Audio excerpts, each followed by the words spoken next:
check this pack out. Blow a bitch back out.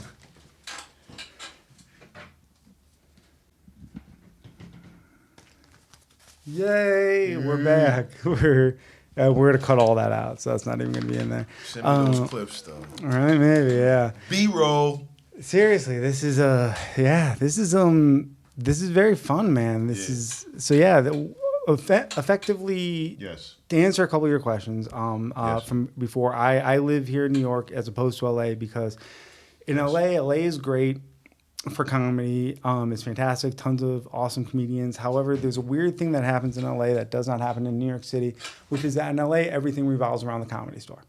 Okay. And I can believe that. yeah, so right, and now can you imagine this? The Comedy Store is this magical place. It's a wonderful place. Absolutely. It's the greatest place ever. In fact, the reason it's so great is it's like The Stand, what The Stand does here, where The Stand is this place where you go there and anyone can hang out. Any comic can hang out at The Stand. You know what I'm saying? Because it's From huge. your open micer to your past veteran. Anyone can hang out. Right. The Comedy Store when I was in LA was like that. I think it's kind of a bit different now, but when I was in LA, it was very much like that. Right. And that was a dream come true. It was so fantastic. But it does turn into this weird system where they have this invisible ladder that you can't see. Because all that shit that happens on that movie Funny People, where Seth Rogen was the opener for Adam Sandler. Right. Remember that movie? Tell me what it's yeah, about. thank you. Word, that's good. Yes, sir. Thank you. Seth Rogen was the opener for Adam Sandler. In that yes. movie. So that shit happens out there where there's these famous people and then they find their openers. And then because of that, there ends up being this weird invisible hierarchy out there in LA where it's like, okay, you got the comedians that are famous and passed at the Comedy Store. Then you have other comedians that are not famous, but they're just passed at the Comedy Store. Then you have people that open for the people that are passed at the Comedy Store. So there's this weird invisible hierarchy that exists. And even though it's a magical place, the benefits are you can literally walk into green rooms, and as long as you're bringing drugs, they just let you hang out. You know, as long as you're bringing weed, they just let you hang out and whatnot. Yes. And as long as you're not an idiot, you can literally hang out with famous people left and right, but kind of like The Stand. As long as you're not an idiot and an asshole, you can hang out with famous people left and right. So The Stand is like that, and maybe New York might turn into LA for this. But here's the thing that I personally loved. In New York, we have the Comedy Cellar, but it's so small that comedians can't really just hang out there passively. Space is different. Yeah, so what it is in New York City, there's all these different scenes. And there are comedians in New York City that are just like Queens comedians. They go up at the QED and shit, you know what I mean? And that's like, and they're even good, you know what I mean? And they just never leave Astoria, Queens. Absolutely. And there's definitely Brooklyn comedians. everybody knows who Brooklyn comedians are. Everybody knows the whole Brooklyn comedian thing. 100%. And so in New York, here's what I love about New York. If you don't like the scene that you're in, you can yell, cheers. You can yell fuck off to everybody in that scene and just go literally right down the street. Where in LA, if you're beefing with somebody, you're just stuck. Well, let me interject. I started comedy in Atlanta. Okay. And Atlanta... Laughing Skull, Star Bar, 529. Okay. And Atlanta's a hell of a city, of course. It's nowhere near as big as far as mileage as LA, and LA and Hollywood, everybody knows that. But Atlanta's like that. Like there's not like boroughs to Atlanta. Like Atlanta's a smaller scene. Yep. So like it's funny because I was talking about this shit the other day with somebody. I can't remember what the conversation was, and I wouldn't say it if I could remember. But if you're banned from a green room because you get drunk and you're inappropriate, you know what I'm saying? Which I fucking can't stand, by the way, because that shit happens all the time, dude.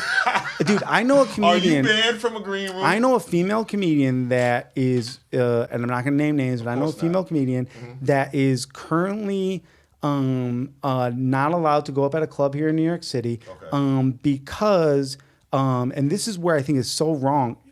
She was raped by a guy who was booking at the club, and shit got real quick. And Right. she was telling everyone that story, and she went through a manic time after that, and she got a tattoo near her pussy. And I guess she was telling everyone that story and showing everyone her pussy at the comedy club.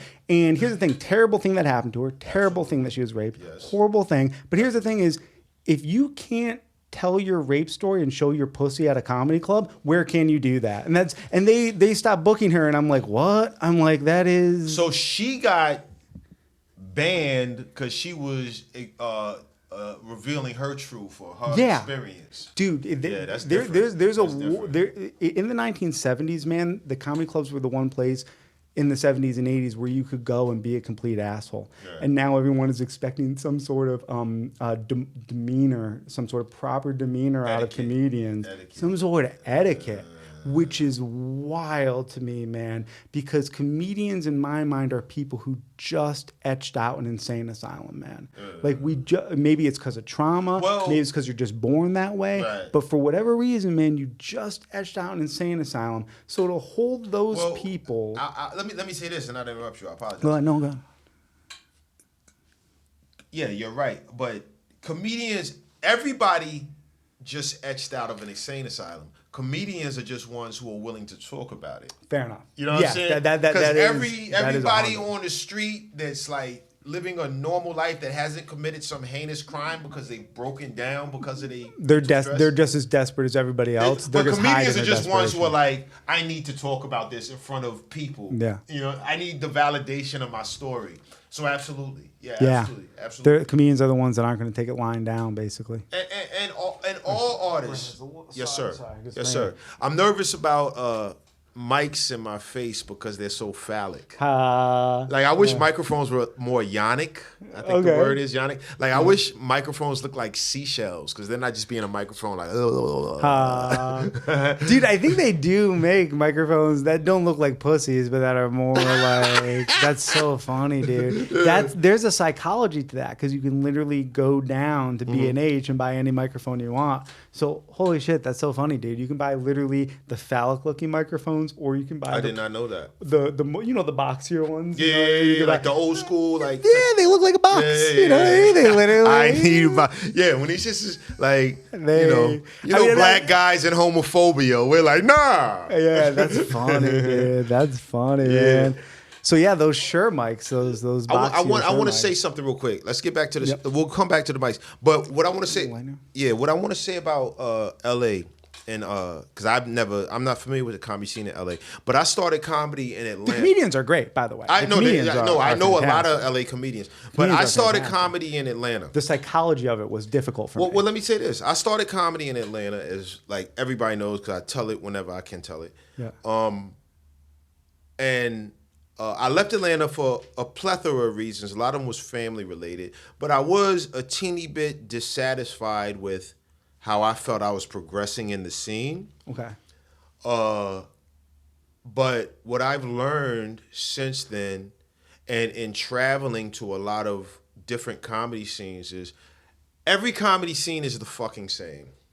Okay. Every comedy, but the whole thing is when you're dealing with LA, when you're dealing with New York and probably Chicago, it's so much more, it's bigger. Every other comedy scene, respectfully, is smaller. Yeah. Oh, of course. The bullshit is going to be on a smaller degree. Yeah. You know what I'm saying?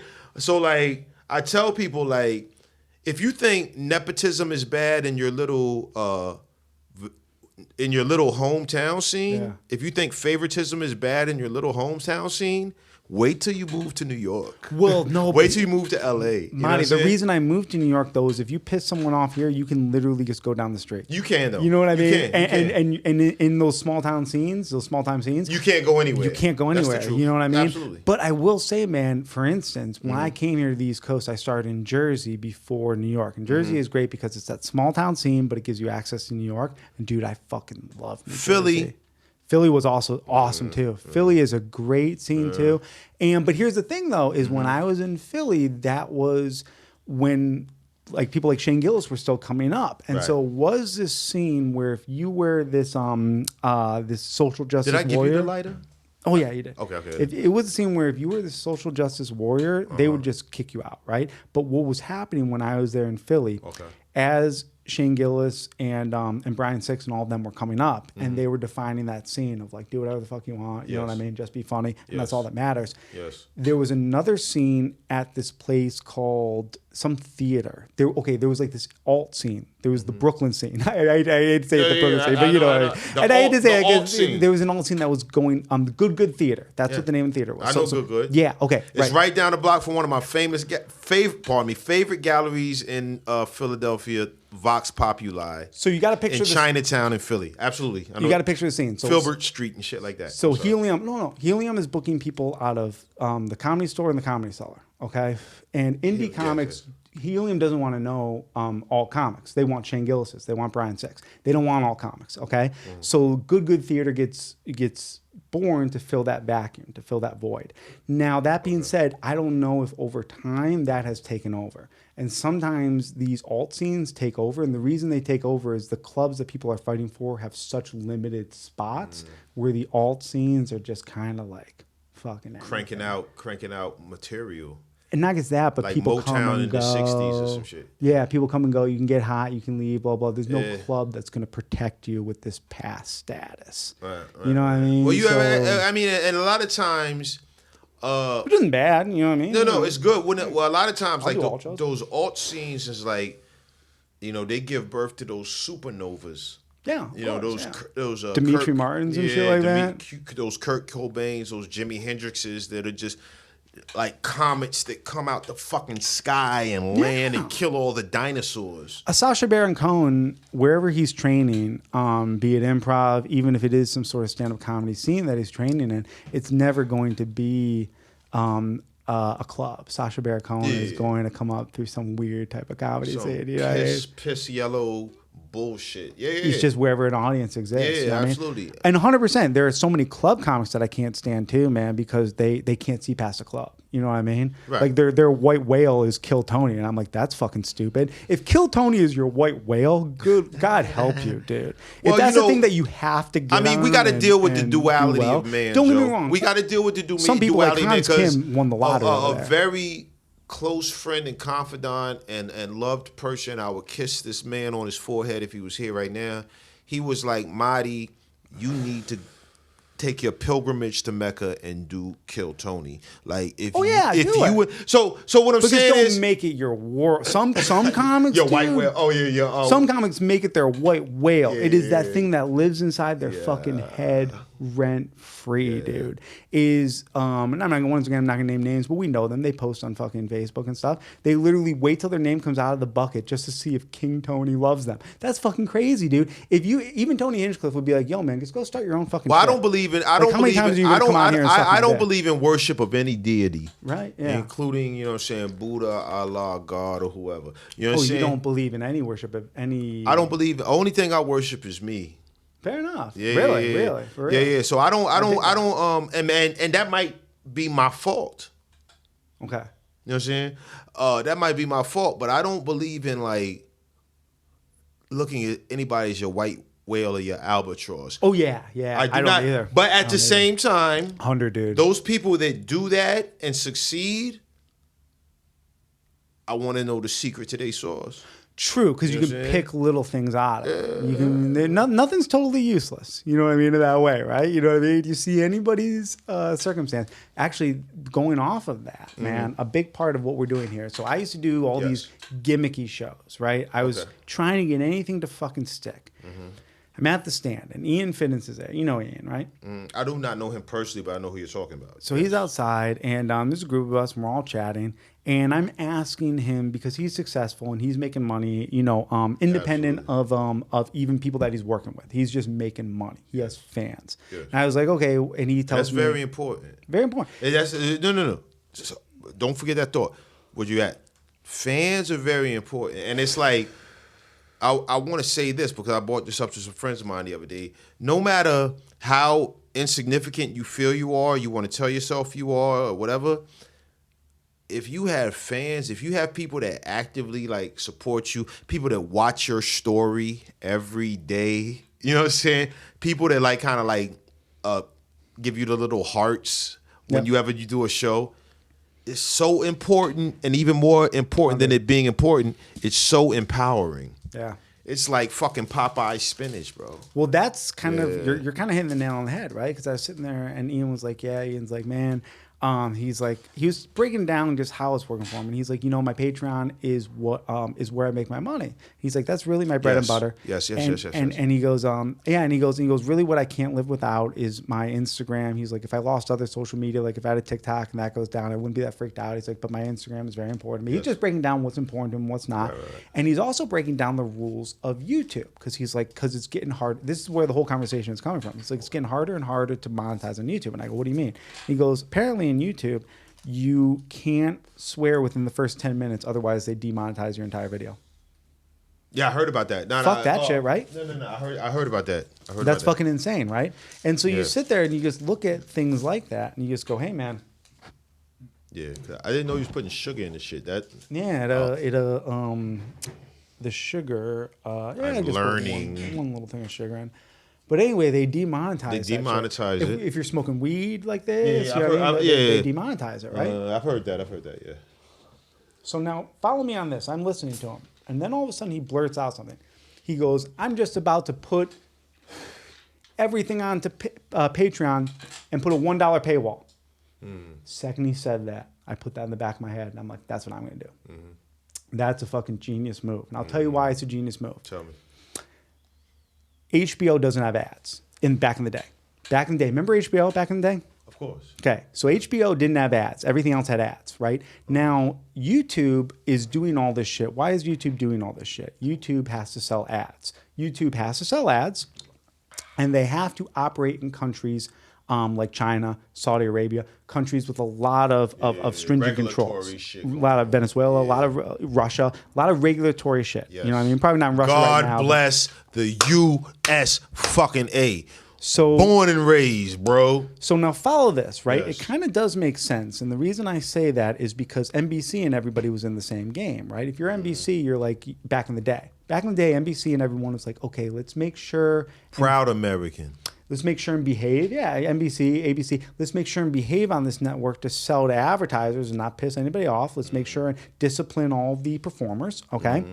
And then after we discipline all of the performers, and we can then sell the advertising dollars, and then people go, well, what if you don't want to be disciplined? What if you want to be undisciplined? And they go, well, can't sell ads if you're undisciplined. And they go, well, what about if we create a network, HBO, that has no ads? So now people can be undisciplined. And you go, okay. HBO was wild back in the day. Right. So that was the model. Think about this. That was the model. Okay? I'm following you. Okay. I kind of lost you, but I'm catching back up because I remember how HBO. Yeah, HBO used that to was be the start of the count. That was Lollapalooza era. You could do whatever the fuck you want on HBO. Def Comedy Jam, all that shit. You know what I mean? That's you my could do era. whatever you want to. Yes, on sir. HBO, right? Okay. Absolutely. So now. Then the internet comes about, and you can do whatever the fuck you want on the internet. I'm gonna try a little bit of my weed too. Yeah, so we can do whatever the fuck we want on the internet. So the internet is like the ultimate HBO, right? But then countries like China, countries like Saudi Arabia, countries like Russia, they're like, we don't like that. We want the internet to be more like the network TVs, where there are rules and stuff. Right. And so YouTube goes, oh fuck, now we gotta make sure and censor our people the way the networks used to censor people. Do you get what I'm saying? Yeah. Here's what I mean by that. YouTube, this is a fact, dude. YouTube last year, this was in The Economist, YouTube last year paid as much to the people who upload YouTube, the monetization videos, they paid as much to those people as Netflix pays for all of production and all of royalties. Wow. Meaning it's the same. It's the same. Netflix, meaning YouTube is Netflix, except YouTube doesn't make their own original content. They just pay people. Everything is an indie thing. And imagine a Netflix where everything was an indie movie. That is what YouTube is. Yes. So now YouTube's like, hey man, we want to get into China, we want to get into Saudi Arabia, we want to get in all these different places. Okay. So they go, okay, well you got to discipline your performers, just like NBC did, just like ABC did, just like all these. They go, well, our performers are just regular people at home. They go, exactly. Discipline those people. The way Netflix tells Adam Sandler, leave this in, take this out, blah, blah. You got to do this with people. So now you go, YouTube is now the new NBC, is now the new ABC, is now new. Okay? So, absolutely. So now the new NBC, the new ABC, the new everything else is personalized. So now guess what? The new HBO is going to be personalized too. Okay. So ready for this? This podcast, I'm going to put minute-long clips through Instagram Reels, through TikTok, through YouTube Shorts to promote it and everything. But every single one in the caption section, it's going to say, ready for this? It's going to say, the Joe Camerota Show exclusively on Patreon. I'm going to give you a minute. Here. I'm giving all the best stuff away for free. All the best stuff I'm giving away for free. Exclusively on Patreon for $1. $1 a month. Just $1. But here's the deal. If I can get 10,000 people to pay $1 a month, that's 10 grand a month. Absolutely. And now I'm HBO. Now I'm an individual HBO. Absolutely, partner. I'm Mr. Beast on Patreon. Right. But here's the thing: is Mr. Beast goes, yeah, man, I can't swear in the first 10 minutes, and Joe Camerota goes, I will smoke weed and swear in the first 10 minutes. Give me a fucking $1 directly. Give me a fucking $1 directly. And going back to what you were saying before. It's a new economy, man. Going back to what you were saying before, yes. You asked the question, do my fans believe in me? And here's another thing that I thought about, man. You know how you make money? You ask people for money. Buddy of mine, his dad's worth like $100 million. He's a finance guy. Hey, how'd you get into that? He went into the Army. He saved up tons of money in the Army, took that money, joined country clubs, started going into country clubs. Please give me your money so I can invest in a hedge fund. Well, let me say, can I say that? That's like a homeless person, though. That's what a homeless person does. Can I say something on that note? Can I say something on that note? Can I say something on that note? Listen. Ask for money. That's my point. I'm getting to the point where I'm like, ask for fucking money. Right there, on that thought. Yeah. I got some homeboys, and it's like, when I got a show coming up on Wednesday, and let's say it's Friday. Yeah. And I start putting out 2 Instagram posts a day. And I got homeboys just like, yo, like why you putting out mad shit? You know what I'm saying? Like, you ODing, you know what I'm saying? I'm like, my nigga, pardon my language. I'll be like, yo, Walmart or McDonald's don't care how many times you see their commercials. They don't give a fucking shit. 100, dude. 100. And when someone when you make a Patreon, someone gives you $1. Yeah. This is when I start thinking, I'm not asking for likes anymore. Fuck asking for likes. Yeah, I'm going to advertise. This is going to be exclusively on Patreon. Advertise it. I hope people hate on it. And I go, guess what, man? Absolutely. I don't care that you're hating on this because I only care about the people that are giving me $1 a month. If I got a show on Wednesday, starting on Saturday. You see, I'm posting twice a day. Right. What you need? The papers. Posting twice a day. Yeah, absolutely. But because it's like, different people look at those platforms different ways.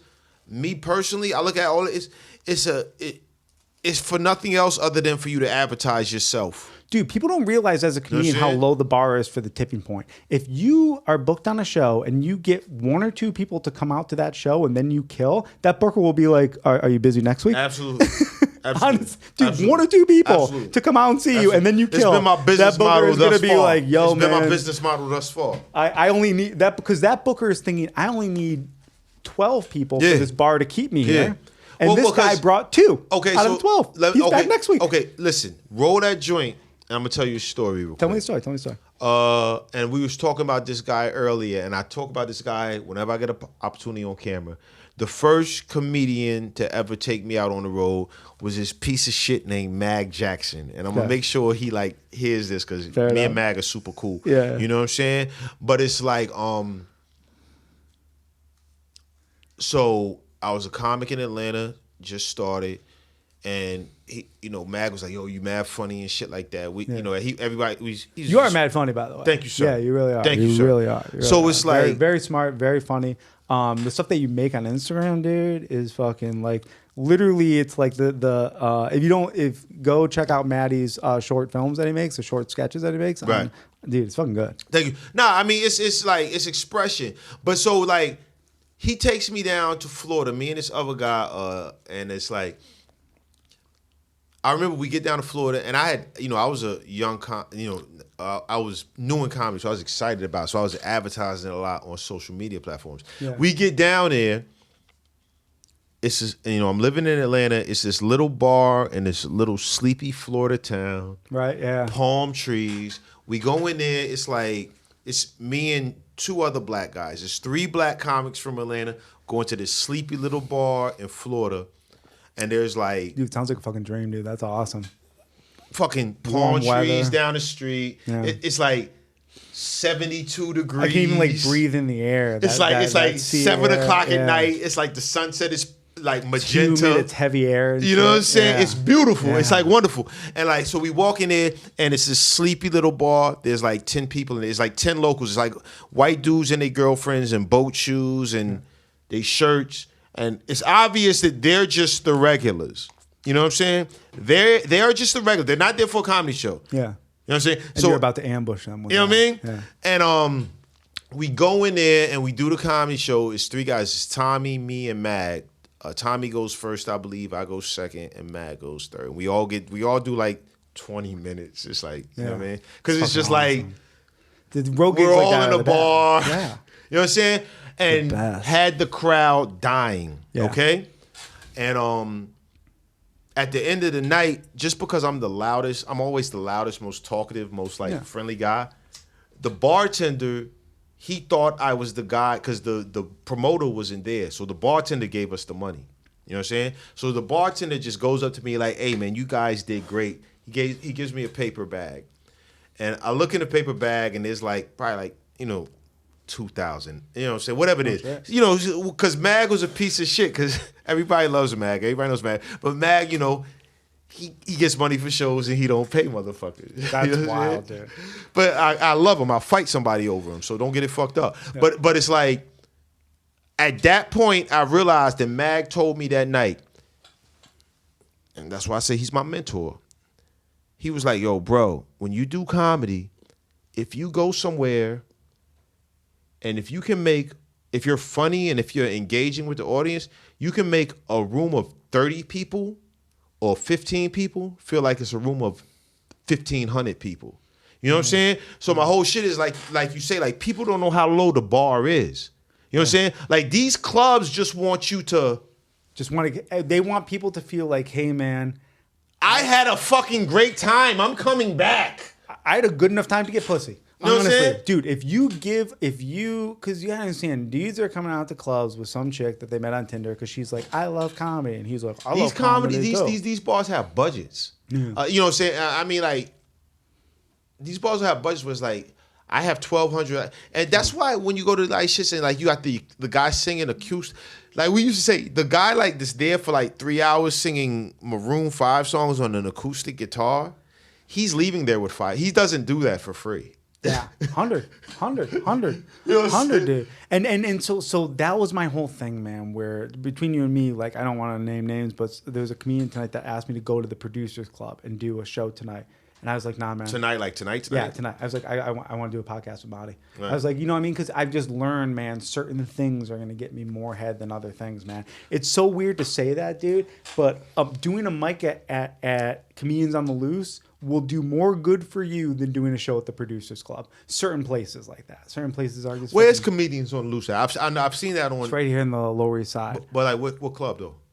It's not a club. It's a Black Cat LAS. Black Cat. Okay. Yeah. Sonya packs it the fuck out every week. Absolutely. It's always packed. Always packed. As a matter of fact, I never go to Black Cat like since pre-pandemic because, you know, I get there and it's like 40 people there and they're all like killing. You know what I'm saying? So I know exactly what you're talking about. But yeah, man, like it's rough a lot over there. It really is. Like I do great over there, but not every comic. You got to really play to Sonya and play a what? Play to Sonya because Sonya sits right in the front. Okay. And so you got to joke around with Sonya. It's kind of the thing. And if you get hurt, I've done that mic like probably like twice in my life. So great. And I love it, but it's like the list is always full. Even Yeah. and like you try to sign up online, and it's like. You sign up on Thursday, it's like it's already full. You got to get there half an hour early for the wait list. That's what I do. Just get up early on the wait list. And then if you're there every week, she kind of like wink, nod. You know, you get bumped up on the wait list, so she calls your name before somebody else and stuff. Yeah. And so yeah, but if you're first on the wait list, she's not gonna. No, it's tomorrow night. 9:00. Get there at 8:30, man. It's a good place to shine yourself. And the reason I say that, I like that spot. A lot of the bookers, like Isaac and Andrew, who booked the Village Idiot, they go there. So let me tell my Black Cat story though. Like this little teeny weeny gallery that I used to adore, owned by these 2 elderly Japanese women, used to be right down the block from the Black Cat pre-pandemic. Okay, word. but that gallery didn't make it through pandemic. You know what I'm saying? But like, so like, I used to go to Black Cat and like kind of try to sign and be like, I'd be like, oh, it's like mad packed. And I'd be like, okay, I'm gonna go to this gallery and like, and I used to go to this gallery and shit. Like these two elderly women, like they were so rude. They was like so old New York. You know what I'm saying? Yeah, it was beautiful because it was like, you know, what are you doing here? Oh God! You know what I'm saying? Like, don't take no picture. Don't take no picture. Yeah. You know what I'm saying? They was heavy on it, like, and I just like, I was like, yo, I gotta make them love me. You know what I mean? So I would kind of go. I would go to Black Cat and kind of like bullshit with comics to be like, I'm gonna walk down to this gallery. You know what I'm saying? Yeah. And but yeah, Black Cat's always packed. It's always packed. Dude, it's always packed. It's always a great time, man. And yeah, and Sonia really too is a very underrated comedian because that's Sonia. Okay. Sonia. And that's the thing, man. That's dude, the game is changing so much, man. There's I'm predicting this. Yeah. Here's my prediction. Nostradamus. Here's a Nostradamus. Nostradamus. Right? I predict. Hold on, cheers. Cheers. I predict that what Uber did to the taxi service, Eventbrite will do to bars. It hasn't happened yet, though. Hasn't happened yet. But Eventbrite is out for. And I think it's going to do it to comedy clubs, is what I'm saying. So here's what I'm getting at, right? I don't know if I can go with you on this one, but go ahead. Things like Don't Tell Comedy and Comedians You Should Know and stuff like that. These are Eventbrite comedy clubs. They're literally Eventbrite comedy clubs. They just hire a person in a city, find a bar with a back room, you know what I mean, and literally start putting comedy cellar level comics onto these bar shows because they just pay the quota. Okay, so you feel like they a negative entry into the food chain? So it's what I'm getting at is this is it good or is it bad? Comics You Should Know is a good example because there's a Comics You Should Know Chicago and Comics You Should Know New York. I've never even heard of that shit. It's in Brooklyn. Okay. Now, when you look at the lineup, everyone on it, the loop. Everyone on the lineup, literally everyone on the lineup for Comics You Should Know has a TV credit. Meaning, like, has been on Conan. When I mean a TV credit, I mean they did a late night spot. Heavy credit. Yeah, they weren't a side actor on Law and Order. None of that shit. They did a tight 5 on a major late night show. Real pressure. I get it. And these are Comedy Cellar comics. Enough respect. And so, like, for instance, man, yes, sir. Tim Dillon, when he was advertising on Instagram, for his tour. The background he was using for a theater tour, the background he was using was his set from Comics You Should Know. That's Tim Dillon, dude. Do you get what I'm saying? So now Comics You Should Know, 1, they get that level of people. 2, not only do they get that level of people, but once you're Tim Dillon, you're not even picking up your $30 for doing that show. You know what I mean? You're like, dude, just keep your money, man. I just wanted to go up tonight. You know what I mean? Just working on new shit. You know what I mean? And all that, right? So what I'm getting at is, the guy who started it, Comics You Should Know, I forget his name. He started in Chicago. I think it's Chicago. He hired, or I guess partnered with this dude, David Drake, who's fucking awesome. And this guy runs it here in New York. What's to stop them from partnering with the land and next, and this place, and this place, and this place, and this place? And if you do that all over the country, now you're the improv. You're the new improv. You're the McDonald's of the shit. You're the new improv. McDonald's of the shit, bro. And you don't have rent. The way a comedy club has rent and has to charge $15. Right. You are partnering. So that's with why I was telling somebody the other day. One thing I always think about, like, what did you learn from elementary school? What are some of the things you remember from elementary school? Manifest destiny is one of the most powerful concepts ever, bro. Because the whole shit is just like Lewis and Clark this bitch to the fucking West Coast. The idea of it's just mine now. Yeah. It's just like if you can justify a right to it, you just fucking take it. You know, dude, I'm all about that shit. It's just like, if you can literally justify a right to it, you go, nah, man, this is the narrative. The narrative is it's mine now. Yeah. And here's the narrative. So let me say this. Bump bang. Shout out motherfucking Queens. It's like that's real. We live in Long Island City. They just opened the GNC on my block, and the Target opened like next weekend, and the Trader Joe's been open for like 2 years. Long Island City, man, like where it used to be nothing but prostitutes and pimps and shit like that. Now, like the last bastion of motherfucking old New York we got out there is the fucking dirty bookstore where you can still go in there and get a handy and a motherfucking glory hole. Those places have to be mob run places. They gotta be washing money, dude. Whenever I see like a sex Well, I shop, want you to come out there and have a drink with me one day because we got a couple like Italian eateries out there where like dude, long as nobody goes there. Oh, really? You know what I'm talking about. You get it. You know what I'm saying? Like nobody goes there. Yeah. You know what I'm saying? But they've been open for like so it's like there's some places like that. yeah. It's still they exist exists. all over the United States. Yeah, dude. All over the United States. But it's just like when you talk about like I don't want to lose my train of thought. When you talk about like Don't Tell Comedy and shit, like and Lewis and Clark and Manifest Destiny, like that corporatization of everything is just happening. Yeah. It's just happening, man. And what it is the reason they can't combat it is because you can't combat it without looking like you're fighting for big business, right? Because people go, hey, man, why can't you just start up a comedy show in the background? You can't fight it without, you can't fight something like that happening without looking like you're fighting for big business, right? No, that you're fighting against big business. Well, no, but like, let's say you're the cops and you try to go shut down comics you should know, right? For whatever reason, you know what I mean? Oh, you need a permit to be a comedy club, blah, blah, blah, everything like that and stuff. You're clearly working for the comedy seller. You know what I mean? Because if I'm the consumer, I'm like, nah, man, I like the idea of the comedy, of there being a satellite comedy seller type thing at a fucking bowling alley. No. Okay, so yeah. let me say this. Yeah. Okay, good point. So let me say this.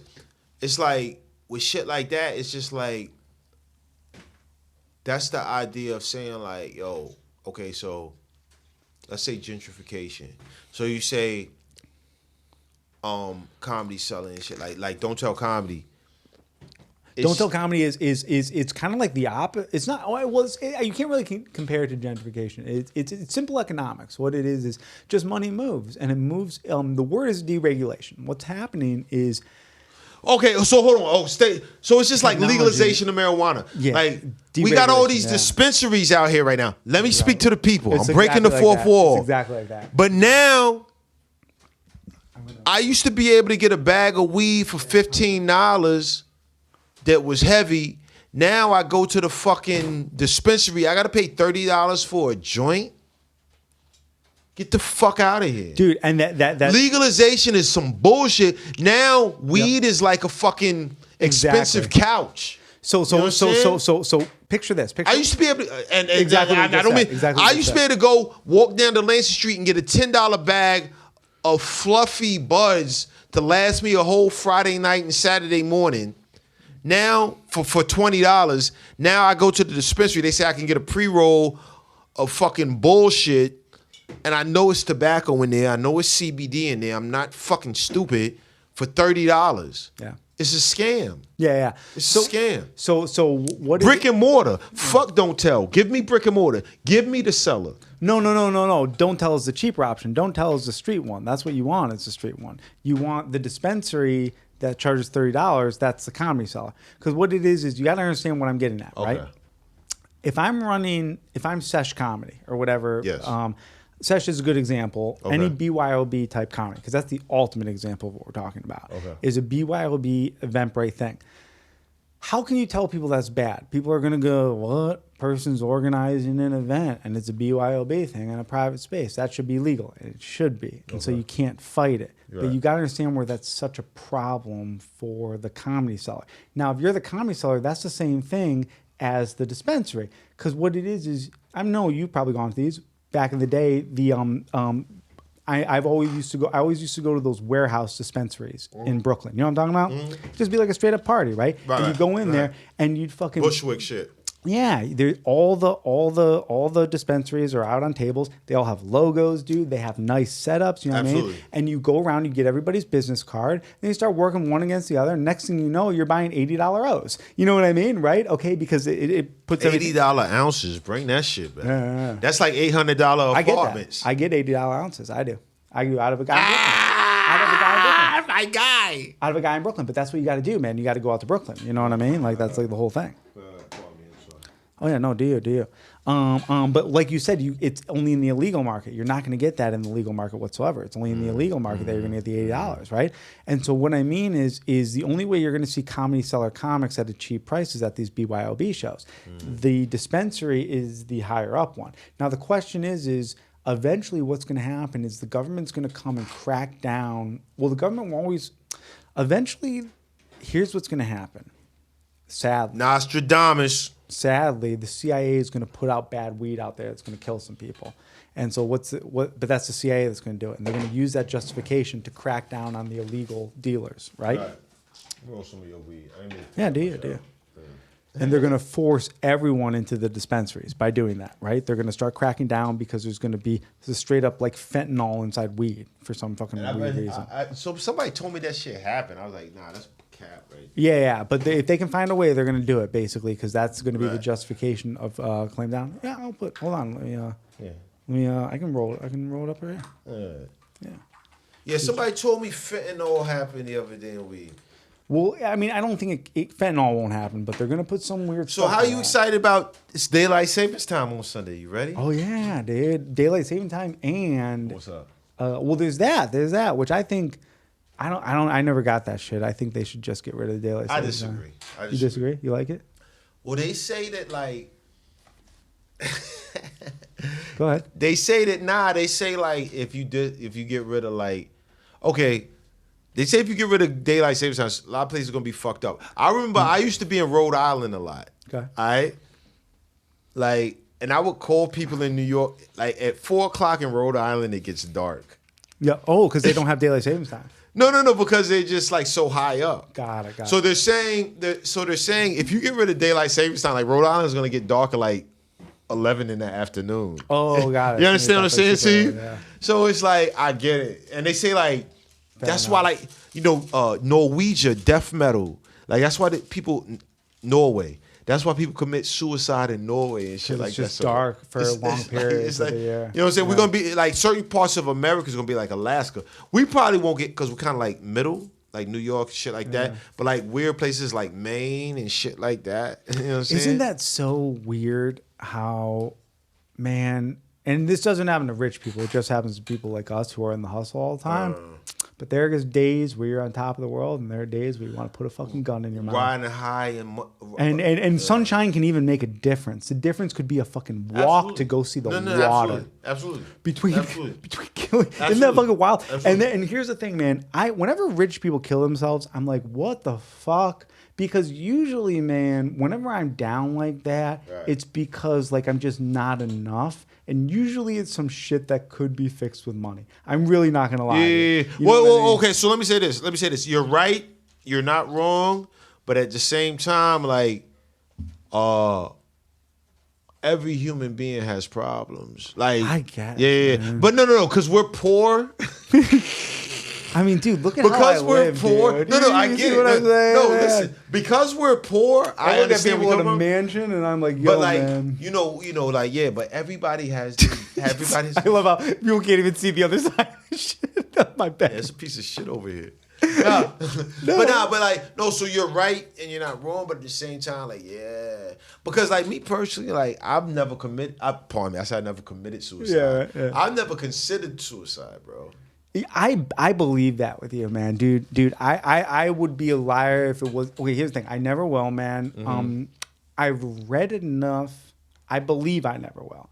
I read enough to be able to intellectualize my way out of it. Is the only way I can say it. So on that note, bookmark that. I don't want to steal your train of thought, but let me say this. There's a comic in Atlanta that I'm very, very good friends with. You know what I'm saying? I love him dearly. And I've known him for a long time. And I just now realizing, because his special came out. Yeah. And like we had a conversation in the green room of the Laughing Skull. He struggled with suicide. And I was just like, yo, were you serious?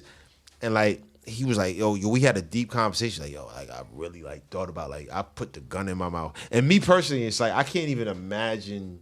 Dude, I have fantasized about it. The word is fantasized. It's so insane to me because like, you know, and everybody, it's like I've never Good, man. Don't, man. I mean, But like, and speaking of him, I've realized that that's because he's somebody I'm close to. So it's like, wow. Like I was like, yo, wow. Like you really, really. Because in his special, he came out with all this. You know what I'm saying? Yeah. And it's like, I was like, dog, like really? That's wild. Yeah. Yeah, man. It's like a thing, man. It's a fucking thing. I've dealt with it myself. It's the thing that gets me out of it. Thing that gets me out of it is and this is based on the reading on just a lot of reading that I've done. That where I know that a lot of books that I've read, the experiences of certain characters mirror my experiences. So there's some honesty to books, and books always have this attitude of keep on going. Keep on going, and the wheel of fortune will life is like a merry-go-round. It goes round and round and up and down. And so books kind of always tell this hero story where sometimes the hero's down and sometimes the hero's up. You know what I mean? And so if you read enough books, I feel truly enough books, and movies don't do the same thing because movies follow a certain even though movies are great, movies are wonderful, and movies tell great stories, movies follow a certain format. And the format of movies robs movies of their deep intellectual kind of really getting to the core of you. Yeah. Because when you can write for forever, you can have your character be up, down, up, down, up, down. There's no singular goal to get into. Right. You can end where you can open the shade of the window whenever you want. You can close the shade of the window whenever you want. And No Country for Old Men was kind of like that. The movie No Country for Old Men kind of like just ended just out of nowhere. If you remember that movie. Yeah. And so that was kind of like a novel in that way, which is very cool. You know what I mean? True to form. Yeah, in a weird way. It was well done. It was well done. It was very well made, and yeah. So that's kind of that. But man. it's like, okay, so on that note though, and like let's stay focused. Did you roll the joint? Oh yeah. Oh shit. It's like, and because I'm a man of a certain age, I try to like make sure I say everything right because I've learned. That, dude, can I tell you, man? I love. One, how smart you are, but two, you do have your shit together to a good degree. You're a healthy guy. You're a healthy guy mentally. Yeah. And you are such a good mentor to a lot of young comedians. Yeah, you know I try to be, bro. I'm 39. How old are you? 47. 47. Dude, and so like I feel this at 39, you feel this at 47. If you have your shit together to enough where you can look at another comedian and be like, hey man, I'm on my own. I'm doing my own thing. I'm paying my own bills. I'm getting by. Oddly enough, because that's such a struggle for every comedian, I feel comedians have this arrested development where they struggle on the way up, dude. So to see people that are older, that are still comics, that are still doing it, still going, and still enjoying it, and still loving it, and they found an equilibrium of survival, dude, that's inspiring to young people. It's important, bro. It's so important. It's dude. important because so let me tell you this. Yeah. My mother was a librarian and shit. Oh, that's cool. My mother's still alive and shit, but she was a librarian. You know what's interesting? You've always struck me as a well-read guy. Yeah, she's a librarian. Yeah, absolutely. That doesn't surprise me. I grew up in libraries. That doesn't surprise me at all. I grew up in libraries, but in growing up in libraries, especially like a lot of times in libraries, you have a lot of like local neighborhood art shows. Fair enough, yeah. Local neighborhood I love it. That's cool, man. Theater groups and shit like that. Yeah. You know, there'll be tonight at 5:00 we have, the Hampton Roads Academy Theater Group performing Macbeth. We'll have cookies, cakes, and some adult refreshments. You know what I'm saying? Yeah, that type of shit. You know what I'm saying? On a Friday night, and there's an 8-year-old, 9-year-old kid. If my mother's working till 10 o'clock at night, this is in Atlanta. Nah, this is in Virginia. Virginia, cool. This is in Virginia. So as as a young kid, if my mother's working till 10 o'clock at night, my mother say like, and that's my only parent. Okay, you at the library. Okay, go down to the basement, and all my coworkers gonna be down there. She might have to close up or whatever. You know what I'm saying? And I would see these artists perform. Whether it's people that made macaroni paintings, it might be a 40-year-old white woman. Dude, I love this. That made macaroni paintings, or like the local theater group, or the local guy that plays cello. Yeah. But it's these artists that like these people that are regular people that I see at the grocery store, but still they gotta continue to express themselves how they feel. Yeah, you know what I'm saying? They gotta make art, man. Yeah. They gotta make art to feel whole. It's like and you see them at the grocery store, and they got to make art to feel full. It's like to feel whole. I had a conversation with my good friend Ethan and motherfucker, Mike Mouth Comedy and all that shit. Shout out Ridgewood and shit. You know what I'm saying? But like, I was like, art don't mean shit if you don't share it. If you paint paintings like Picasso, but you never show it to nobody, it don't mean shit. Dude, 100, dude. You know what I'm saying? 100. I don't care how good or bad it is. You gotta gamble, dude. You gotta fucking like. It's meant man, to be shared, bro. You gotta gamble, dude. You gotta. One of the smartest things I ever heard say, and it kind of calmed me down a lot. It was Tiffany Haddish. She was on like Fallon or something like that. Right. And they go, "Hey, you got any advice for anyone trying to make it in Hollywood?" And she goes, "Shine your light, and maybe you'll get picked." Maybe you get picked. And that was it, man. I've never heard that, but that's she beautiful. goes, "Shine your light, That's and maybe you'll get beautiful. picked." Yeah. And the way she said it, and it just, I go, "Yup, man, yup." That's exactly what you do. You shine your light, and maybe you'll get picked. On that same note, when I meet comics, or when I meet people that I know, blah blah blah, and it's like, yo, I'm about to quit comedy. You know what I'm saying? Because they haven't reached whatever plateau they felt they. I'm like, so dog, you just gonna work your job? Yeah, right. You're not gonna go out and tell jokes to your friends. Are you fucking insane, dude? That's the thing that I always get like weirded out about. People like, let me get a twist. I'm like, people like, I'm gonna quit. I'm like, okay, so what, you just gonna work at Walmart? You're just not gonna literally wander down to Black Cat LES or wherever you're fucking on a Saturday night. Yeah, you're literally just not gonna wander down to a place and grab a beer and go, "Hey man, can I get up at the end of this?" It's just like saying, because I haven't met the person of my dreams, I'm gonna stop having sex. Right? Yeah. It's just like, why you're alive, man. Fucking just go down there. Just gamble, dude. Who cares? If that is your attitude, then do kill yourself. You know what I mean? Honestly, man. 100, dude. Then fucking put the gun in the mouth. Everything you see is the property of Joe Camerota Enterprises. That is true. No, real shit though. Like, I know, but just fucking gamble. I'm just go like, and if people go, that sucks. Or like, go, whatever, dude. I'm gonna die. Like, okay. I'm gonna eventually die at the end of this bitch, like, man. Because whenever you meet a comic respectfully, that's like, I'm gonna quit comedy. It's always like, and most of the time, enough respect to women. Most of the time, it's a dude comic who's like, I'm with my girl. We just got a fucking apartment. Yeah, 100, dude. I'm gonna quit comedy. You know what I'm saying? And the whole thing is, I'm like, you could just come out once a week. You could just for whatever reason. So what you telling me? When life gets too much, you're just gonna be a slave to the corporate machine now. Yeah. You're not gonna seek for any type of external happiness. Yeah, right. You know what I'm saying? You're just gonna work at PetSmart, and that's that. Dude, right? The fuck out of here. Why quit? Why let PetSmart win? You're 100% right. Why let PetSmart win? That, like, you said that, you go, "Hey man, did PetSmart come by and blow you? Did PetSmart come by and give you the blowjob to end all blowjobs? No? Quit then for why what? are you exactly quit for what? You've been writing little dumb poetry in your notebook since you was 5 years old. Yeah, same, dude. I'm the same. You know what I'm saying?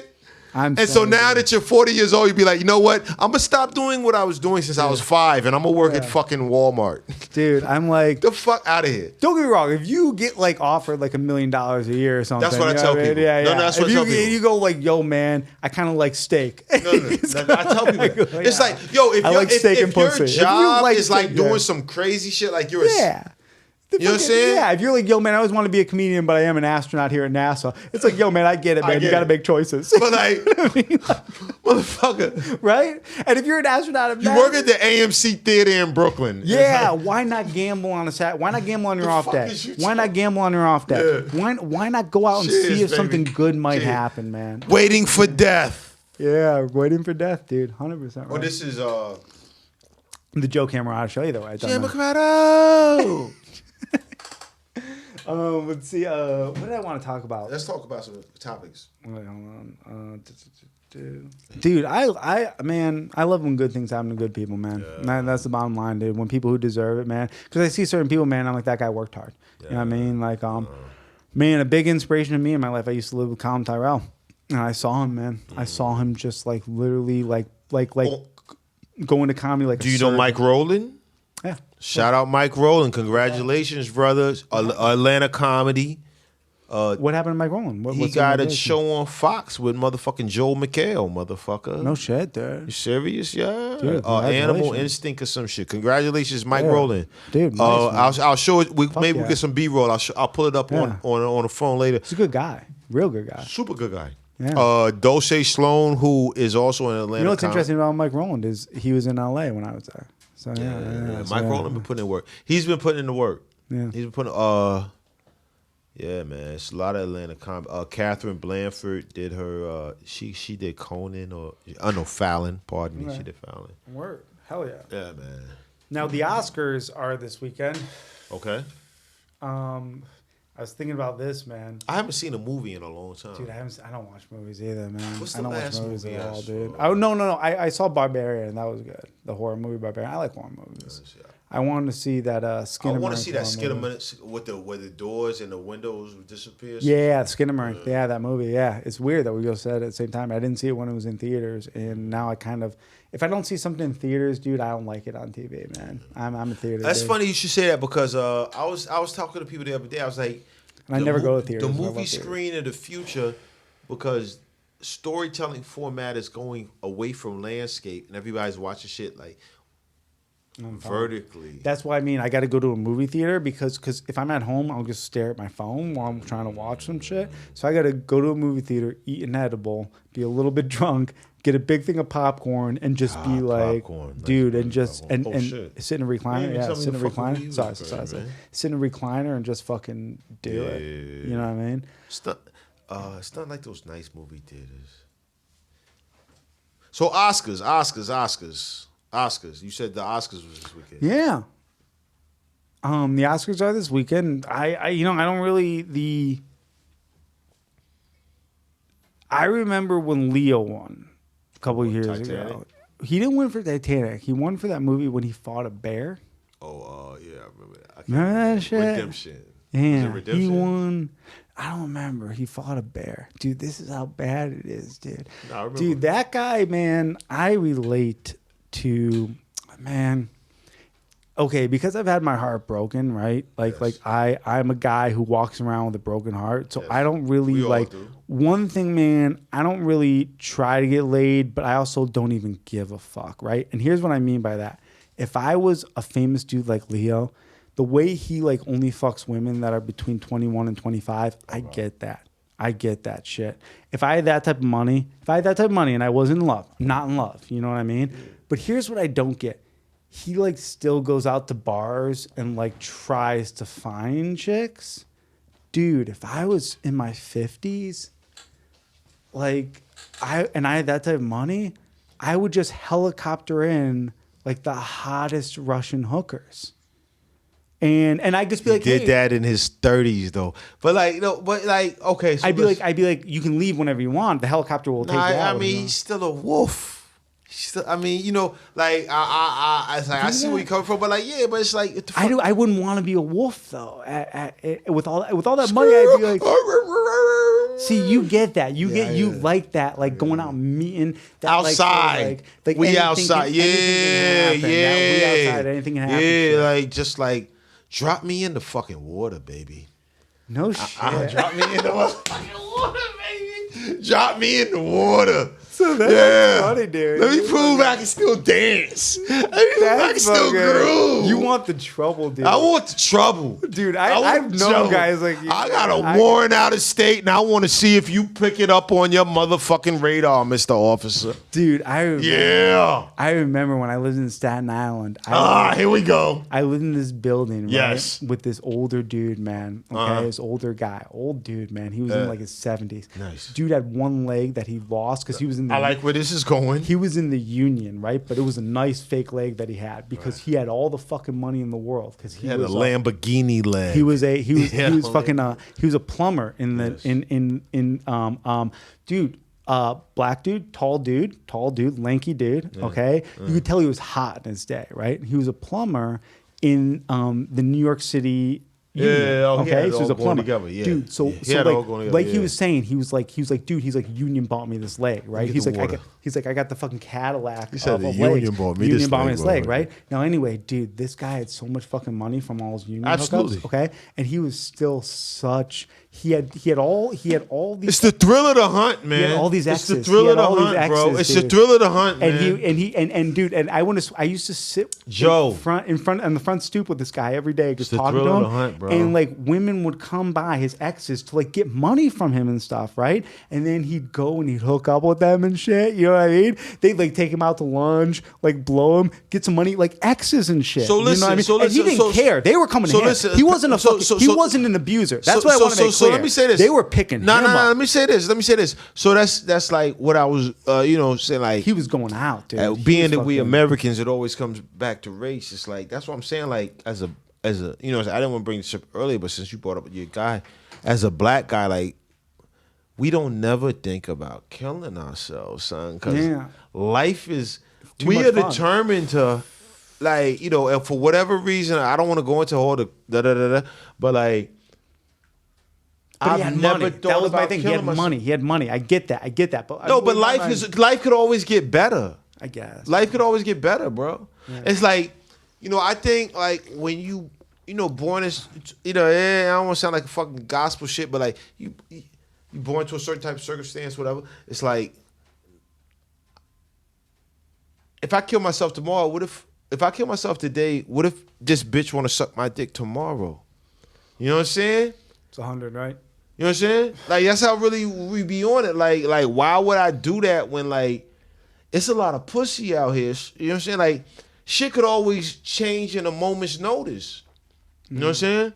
Like you could go to sleep tonight, tomorrow you wake up and somebody's like, yo, you getting on a flight to fucking Palm Springs, and you go there and 40 bitches over there, whoever. You know what I'm saying? Life could always get better, bro. So it's like. That's why I say, like, when you say you meet your man with one leg, he got a fake leg, it's like certain people learn to always make a glass half empty, half full. Oh, dude, he had swagger, even though he had a fake leg. Like I said, it was a Cadillac of fake legs. You know what I mean? Living is beautiful, like, you bro. know what I mean? Like, dude, like in a weird way, if you got a nice setup and you got a fake leg, as long as you got a good fake leg, dude.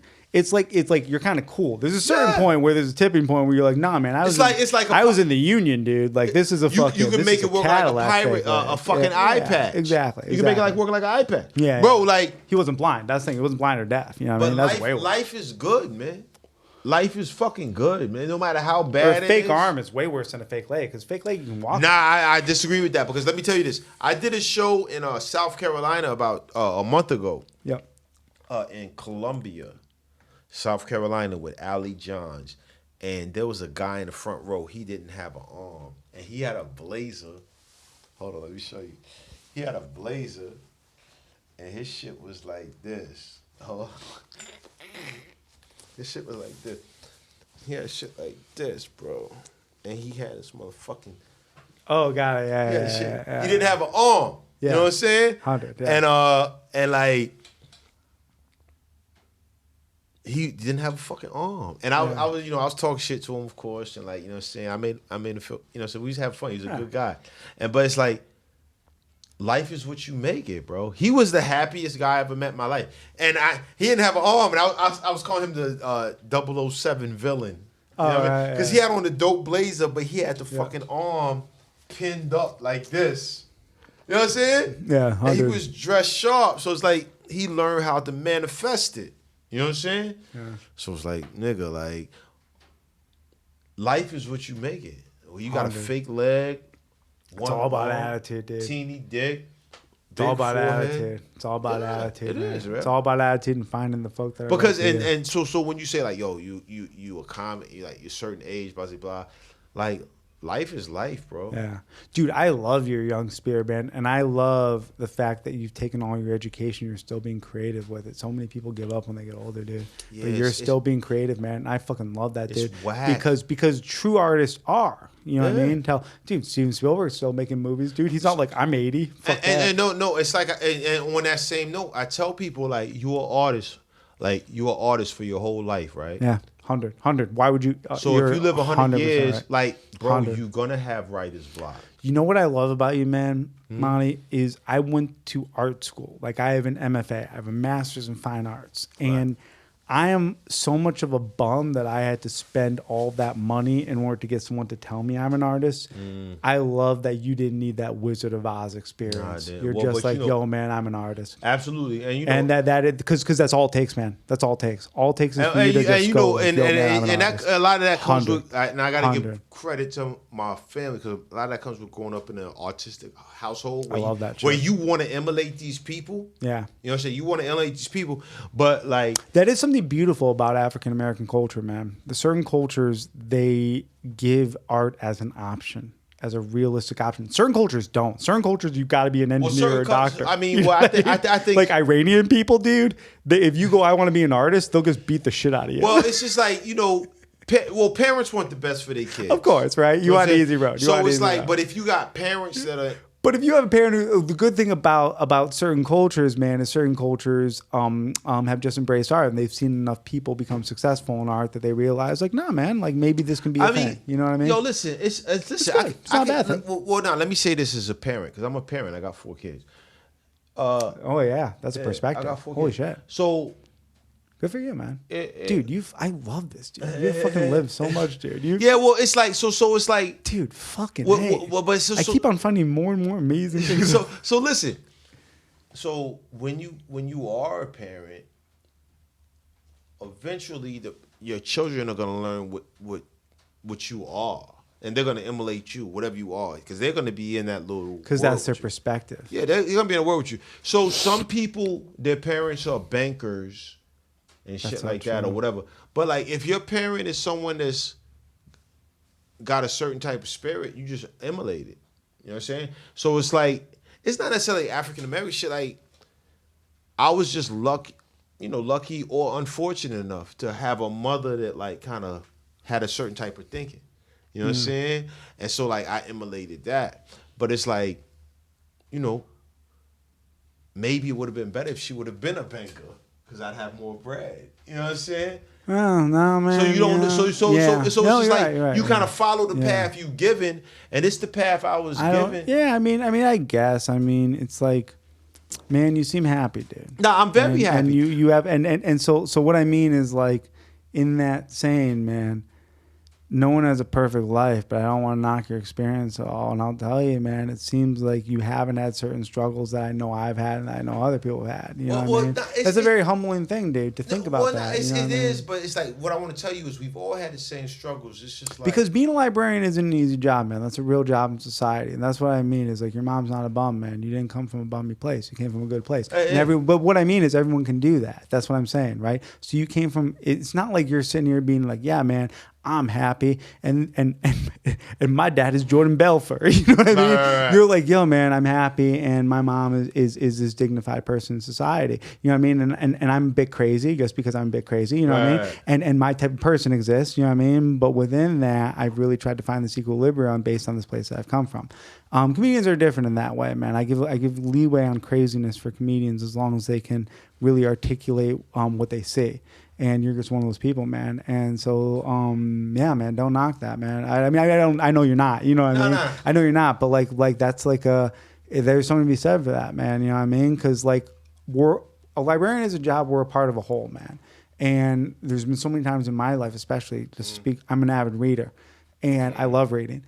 And as you can see, I live in very humble circumstances, and because of that, I don't have access to a home library, and because of that, the idea of public libraries or something that I'm always turning in books and taking out books myself in life. Important, bro. You know what I mean? And sometimes I buy them when I can, but what if I couldn't? Bro, and listen, it's a baseline of just like I have rights at a place. You know what I mean? Listen. Yeah. Libraries. I mean, and like I got, you know what I'm saying, I got homies rolled it like, you know, people in my life, or so, you know, you meet people like they don't understand like how indoctrinated has a negative condensation. So I'm gonna say entrenched into like public service and outreach. You know what I'm saying? Because I remember like in the library, bro, you dealing with like homeless people in the bathroom taking showers and shit like that. There's so much real shit. You know what I'm saying? There's intelligence all around. There's intellectualization all around. Okay, so but then like so right much there, real right shit. there. But like at the same time, I remember like being in a library and seeing like these, because I always been kind of like sharp, seeing these, homeless people that are like type crazy, but like they would have these notebooks and they'd be reading these books. You know what I'm saying? And it's just like, it's such a dichotomy to see these people that are obviously, they got their little mental issues, but they're taking in all this information. Yeah, right. You know what I'm saying? And you know what, man? It's a very humbling thing to say, dude, because it takes all kind, and all it takes is one moment. All it takes is one moment for a person to go like, hey, man, I see this thing that you don't see. And you go, yo, man, for as crazy as you are, bro, like all it takes is one moment, dude. Like all it takes is one moment for God to just pierce all the way through, right? Isn't that weird, dude? Takes just one moment. For as crazy as people are, you just go, yo, man, you absorbed all that info, dude, and maybe God has a place for you within this whole thing. like I said earlier, like living is beautiful, bro. Yeah. That's why I never understand. Like, and I sympathize with people now. Like living is beautiful, bro. And like you say, like as a mentor and shit, a certain age and shit like that, like life experience is so incredible, bro. Yeah. Like going through life and just what you go through, you know what I'm saying? Like the good and the bad, you know what I'm saying? And it's like I always tell people, like I like to watch those movies where like the grizzled LA cop that is gonna die at the end of the movie. You know what I'm saying? Yeah. Like, he's 50 years old. Yeah. He's in a divorce. He moves into a trailer on the beach. Yeah. You know what I'm saying? And like all of a sudden this jack crazy fucking bank robber comes in and like he's like, you know what I'm saying? Like, but he has that life experience to understand. You know what I'm saying? Yeah. Life is such a beautiful journey, bro. It is, right? Yeah. Like I think one of the most illest shits, like I love like Kill Bill 2 when homeboy lives in the trailer in New Mexico and he gets fired from the motherfucking strip club and shit like that. I haven't seen that movie. I've seen a lot of the Tarantino movies, but I haven't seen all the Kill Bills. I haven't seen it. Yeah, I love the desert. I love that imagery of like, just being in the desert by yourself is like a 60-year-old man, 70-year-old. You know what I'm saying? Dude, like, I love the fucking desert. Something about the desert. Something about the clean air of the desert, dude. I love That's it. just like man, that is something I've taken in most of the United States, which is awesome. Taken to most of the United States, which is awesome. I know you traveled. Yeah, but a lot of people have taken to most of the United States. That's not a difficult thing to do, man. And because of that, because of all the landscapes I've experienced, and I was just like, oh man, I love the desert. Like, I love the desert, dude. And then earlier we found that commonality of the Florida, the hot air, just breathing that in on a summer night. Oh yeah, dude. Imagine what it's like in like South Asia and stuff. Like imagine just like going to places, or I haven't been in the Pacific Northwest yet, Portland and all that. I haven't been there. You've been there, dude. It's beautiful. Dude, I would love to go there. I did a comedy show on an breathe in Indian the air reservation in Oregon, Medford, Oregon. No shit, dude. Fuck yeah. Yeah, the Pacific North. I actually, when I was like, dude, Mahdiy, in my younger years, I didn't take it all in the way I do now, say that. man. Don't say that. I know, don't say that. But what I mean is now, man, when I do a comedy show, dude, I like take it in, man. You know what I mean? Like, and when I was younger, man, I didn't, dude. We all feel that way. I feel that same way, bro. Yeah. I can just like kind of reminisce, like kind of poetically. Yeah. But I still look back on the past, like boy, oh boy, I didn't appreciate. You know what I'm saying? Yeah. Like, and that's what I'm saying. The human experience, bro, is not that different. You know what I'm saying? It's like, of course, yeah. It's like that is the funny thing, right? We are whenever you do research on all these different religions all over the world, you're like, yeah, we're all the fucking same. Yeah. So no. Like, so I got a homegirl, right? You just go. Some people are better at other shit. Bro. Like some people are better at music, and some people are better at math, but they're the same thing. But some people are better, right? You just get you get like sort of certain trends, but like overall, no. Man, But listen to this. Listen to this. Check this shit out. It's all the same shit. I got this homegirl, right? Yeah. And she always like, Mahdiy, I want to go to the gym with you. Yeah. But I'm afraid everybody's going to be looking at me. You know what I'm saying? Okay. And I tell her, yo, when people are in the gym, nobody's looking at you. Everybody is looking at themselves. Yeah. You know what I'm saying? That is nobody's thinking about how fat you is, how skinny you, whatever. One of the most freeing things is when you do truly realize how little of a fuck other people give about It's not even you. about how little of a fuck people give about you. It's about They got to pay their own bills. no. It's about like if you go in the gym and you feel you're fat, and I'm in the gym, I don't care how you feel you look. I care how I feel like. So everybody got their own demons. You know what I'm saying? 100. That they dealing with, bro. 100. Like, so don't think you so grandiose and so special that, oh, I walk in the gym, everybody's gonna be looking at me. Like, bro, I'm in the gym for me. Yeah. You know what I'm saying? 100. So it's like that's the whole thing. It's like, yo, bro, like when you live in your life, like, don't be so concerned with how you appear to other people because people ain't really thinking about you. Everybody working on themselves. Everybody got their own battle. That's why you got to be polite to people because a lot of times people going through their own shit. Yeah. You know what I'm saying? 100. Yeah. And man, especially I see that in New York City, dude, a lot, man. You see people explode and I know I'm like, yo, man, that's 1,000 other things. That's not what just happened. That's like so much. Dude, that's some real, when I was in graduate school, this guy gave this speech and he said, Norman Elijah was this dude's name. He's a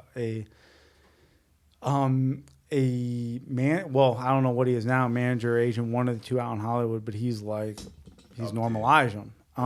Anyway, he said the best book he ever read on sales was Men Are From Mars, Women Are From Venus. And I went out and I bought the book immediately. I remember that shit. Okay. I remember that and there's two major takeaways that I took away from that book. Two major takeaways. One is, and this is an interesting thing that I changed about my life.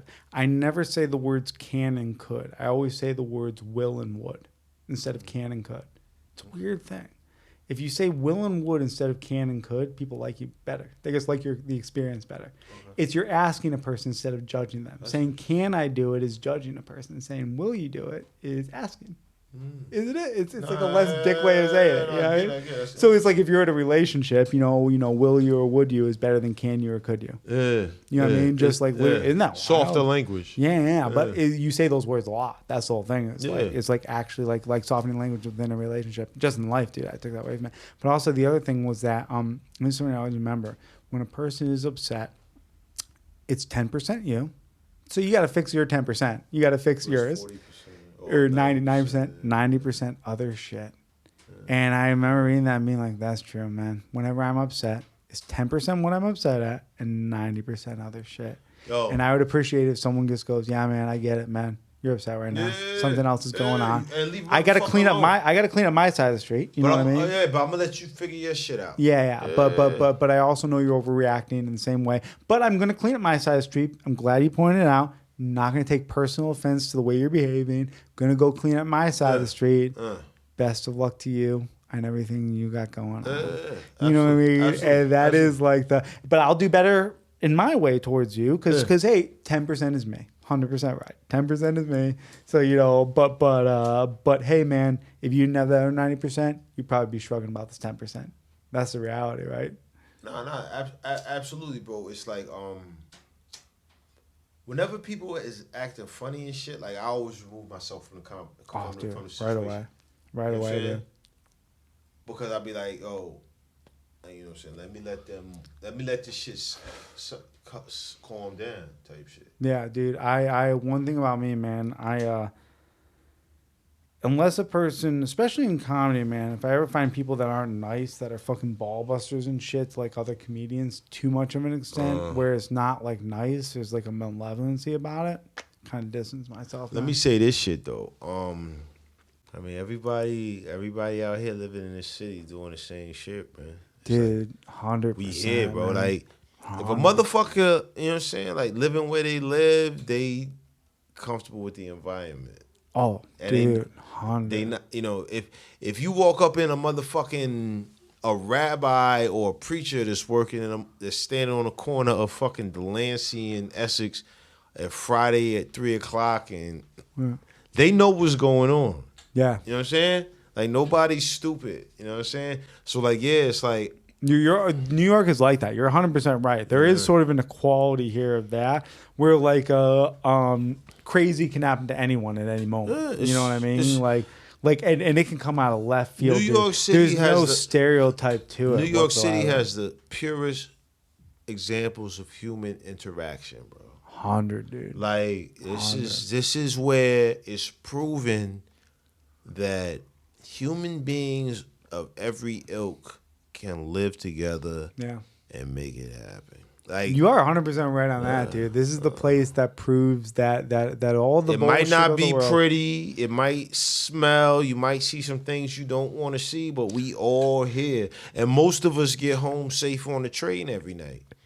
100% right, You know what I'm man. And so you sit there, and it is a testament to the fact that people are good, man. Yeah, and it that is. It really is. And it is. hey, You yo, sit there and you and just let me go, say, yeah. let me. I'm glad you said that, and let me say this.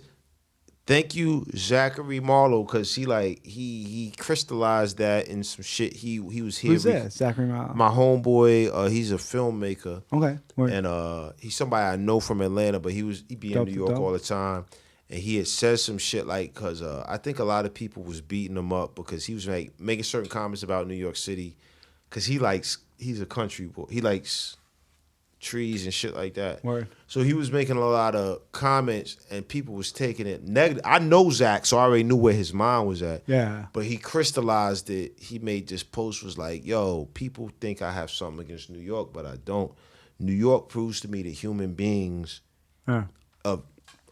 I mean, I just literally, like, I bit his concept saying that shit. Like, human beings are dirty, fat, overweight, whatever sexuality, whatever religion.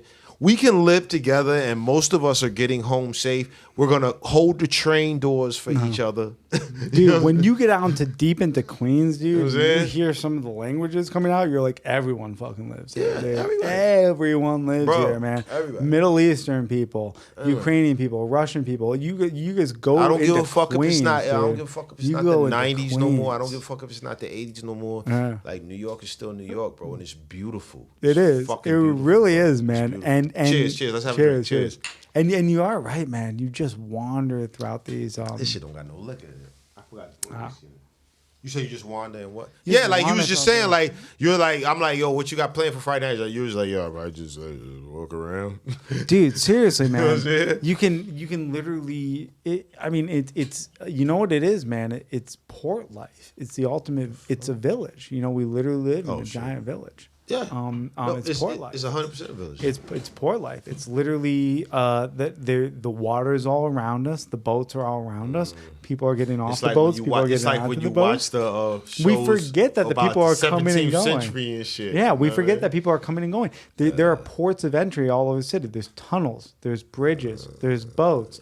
We're staying here in the village all the time, but we forget that there's people coming and going from the village all the time, and we forget that we're living in the Shire, dude. We're living in that Hobbit Shire. And having brought that topic up, it's like I've been getting lost down a lot of like YouTube wormholes recently. Like I was like watching like how life was like in the Victorian era. Okay, and yeah, shit yeah, like yeah. that. It's real interesting, bro. Totally, man. Like you know, people used to live on faith back then, man. Well, I see some shit where, like, most they people live to be old age, and you would think man, like death had to be staring you in the face. Well, I see some shit where they show like the Bowery back in 1930s. Oh wow, You know what I'm Okay, saying? yeah. Like, you know, the Bowery was Yeah. like gangs in New York. You know what I'm saying?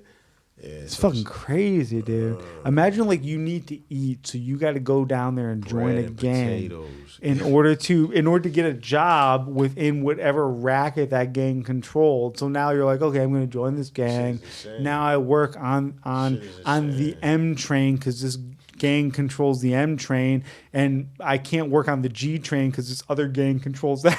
You know what I mean? Fucking like crazy shit like that, right? So You know what I mean? and it's interesting. And you was like, yo, man, if I stay on this train, I only go to these hardware stores. I won't Well, get yo, in a but gang listen, fight. and even beyond all that, I hate to bring this shit up, but like it's just interesting when you look at history to say like Boston Tea Party, January 6th, and all this crazy shit. Yeah, like, right. You know what I'm saying? Like you hear about these things that happen in American history, and like you see them happening again. And it's like, you know, they're framed however they're framed. When the Black Lives Matter protest happened after the George Floyd murder. That shit was insane. Dude, that shit was insane. I think, listen, hold on. Dude, I remember walking around New York and being like...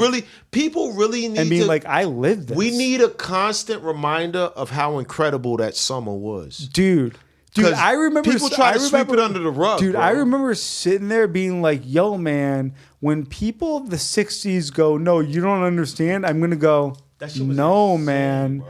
No, man. I stood in the middle of Brooklyn while there was big groups of riot police. Shit was insane. Big groups of protesters. Shit was insane. And there was this literal cat and mouse game of throwing bottles at cops beating people to the ground. Yeah. This it would be this thing where, and they would throw soup cans and all these different weird, and there would be this it was like an NFL huddle, dude. It was literally a sports game where you're watching the protesters here and the cops here and blah blah, and you're like, yo, dude, this is the shit I see on CNN in countries where a revolution is happening, and to be standing there seeing it, you go, oh man. This can happen. So let me put my little 2 cents in. Dude, it was beautiful. It was. I mean, obviously the experience was this. It was born out of stop. But the beautifulness of the moment. Let me say this, and I have a joke I tell on stage. It just so every summer I go visit my mother. My mother lives in Virginia now, and so when the saying like I say in my comedy act, when the uprisings or the riots, depending on how you vote, is how you frame it. You know what I'm saying? You either look at it as an uprising or a riot. Yeah. But I just happened to go down and visit my mother. On both sides. Isn't that interesting? January 6th or the Black Lives Matter, you look at it as an uprising or a riot, depending on who you fucking are. So listen, that's crazy. So listen what I'm telling you. Listen what I'm telling you. That summer of the George Floyd uprisings, I went down to Virginia to visit my mother for 2 weeks. And I tell people, I'm upset that I wasn't in New York during those 2 weeks when shit was going crazy.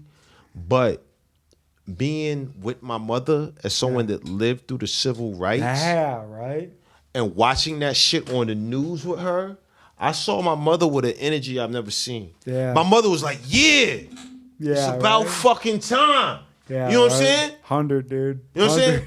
And I got to live through that with her, of her saying yo, we did this. Yeah. This, that shit we was on. So your mom is this person that's like, I planted the seeds and now I get to watch a fucking trees. I mean, people don't understand, when you grow up with a black mom who's a librarian in Virginia. No, it's not even that. But it's just like I have no doubt that when you grow up as a black person and your parents, my mother will tell me about times when white people spit on her as a little girl. Dude, that's fucking crazy. You know what I'm saying? She would be like, yo, we would go to the this how dude, she would, bro, listen. Good God, dude. Listen. She would I have no doubt, dude. No, but listen, let me explain it to you. I would beat a person to death. If I saw a person spit on a little girl. That's the culture. But isn't that fucking she would be like, yo, we would go down to the 5 and dime store to get an ice cream cone for 5 cents. And a white man will walk by and smack it out our hand. You understand what I'm saying to you? When you grow up with your parents telling you those stories. Dude. You know what I'm saying? That's fucking... You know what I'm saying? Dude, I'd beat the fuck out of a person. But you're an 8-year-old child, bro. I know, no, but and you like to think you would. You like to think you would. If I saw a guy walk up to a child and hit the ice cream out of their hand, I understand where I'd walk up and I'd start beef. I'd be like, pull out your cell phones. I'm about to be a fucking hero on CNN. You know what I mean? This is back then. 100%. But so we don't talk. Mahdiy, what I'm getting at is so unthinkable by modern standards. It's just so I have no doubt that what you're saying is 100% true. No, I know. And what I'm saying is people in modern times, they go, oh, no, there's not this history of racism. You're like, no, dude, you don't understand. Stuff that you would literally beat the fuck out of another white person for today, or just a human being in general, just a human being in general, was normalized back then. It's crazy. And that's fucking insane, dude. If you saw a white person, an adult white person, walk up to a 10-year-old black woman, to a 10-year-old black lady, a 10-year-old black child, 10-year-old black girl, and hit the ice cream out of her hand, dude. Listen. Dude, you would, as an adult, you'd walk up to that person, you'd be like, dude, I'm calling the cops now. But listen. I'm calling the cops for the sake of this person, for the sake of this girl. Listen, what I'm telling you.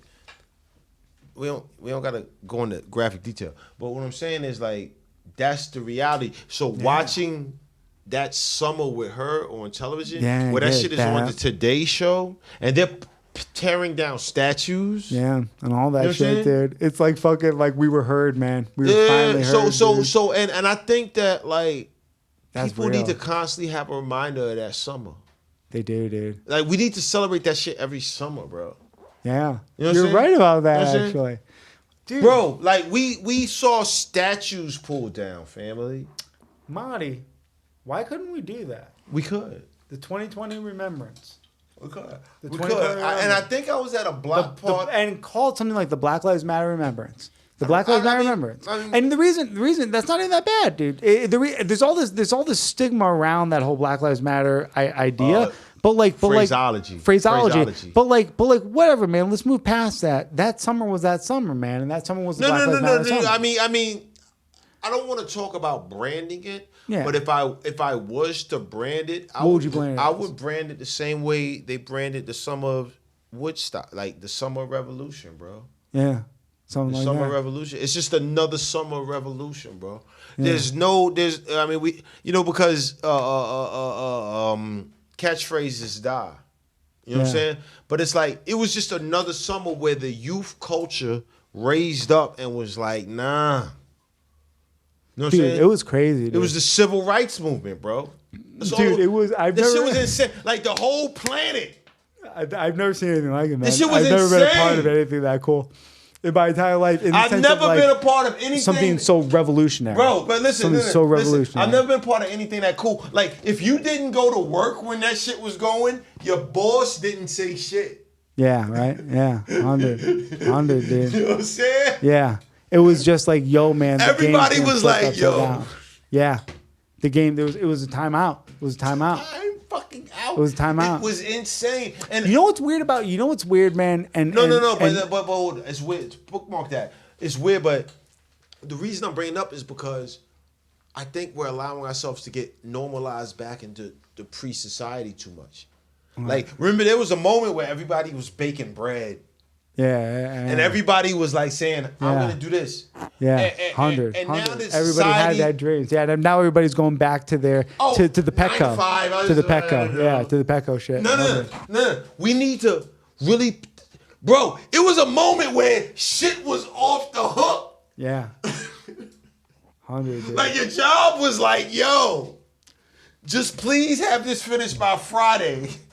You could just change the world. Yeah. Yeah, you really could. And now everybody's kind of more into like, well, okay, everything's back to normal.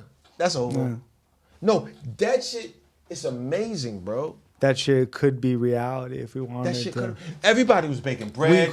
People were clapping for garbage. We could work 4 days a week and then shove it up the government's ass for 3 days if we really wanted to. If we really wanted to work together. Listen. We could do that every Saturday night if we really wanted to work together. What I tell people, I will never if we really wanted to work together. So let me tell this. Let me tell this story. Let me tell this story because we got to get ready to shut this shit down. Let me tell this story. I was down there visiting my mother in Virginia. And I went on a date with this girl. And we was both living in New York. But we was both in Virginia at the time. Yeah. And she was like, yo, you didn't file for unemployment? And I was like, nah. I was like, because, I'm just like, I don't feel like going through that paperwork. But she was like, bro, you crazy. So she taught me into filing for unemployment. But by that time, I hadn't been working for like 3 months. So you got all the back. I filed for unemployment in 23 weeks or some crazy shit. I woke up the next day, or a couple of days later, it was like $30,000 in my bank account. Yeah, and that's when I woke up and I realized this government has been doing this shit for each other for fucking ever, bro. Yeah, they can just press a button and say, yeah, 100. You know what I'm saying? Yeah. And that's when I was like, yo. Yeah. Yeah, and you never, and the reason you didn't file is because you didn't even think that shit was fucking possible. I was just like, yo, because I was working, you know what I'm saying? But I was working like doing moving jobs and all that type shit. You know what I'm But yeah, 100. But all that work added up, and the government was keeping track of all that shit and whatnot. And when you press I woke that up button, one day there was like $28,000 in my account. because they've been spying on you for forever, and they know you're a guy who's been putting money into the game, and so because all of a sudden, And they was so afraid of revolution, they was fine like, let's just give them some money. Let's just give them some money. Let's just give them some money. You know what I'm saying? 100, dude. Fucking insane, bro. 100. We had them at they fucking by they short and curlies. You want to know what I think the conspiracy theory is behind the whole thing? A lot of people, Waiting for death. waiting for death. People who got rich off of this. And Woody people did. Woody Harrelson talks about it is these drug companies. And you go, okay, well, let's say the elite government people is super rich. Let's say they control everything. Right. Well,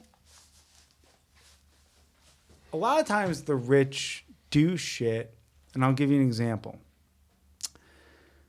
There's all these lands, these parks that are being built off of New York City, Little Island. Do you know what I'm talking about? That little island? We went there opening weekend.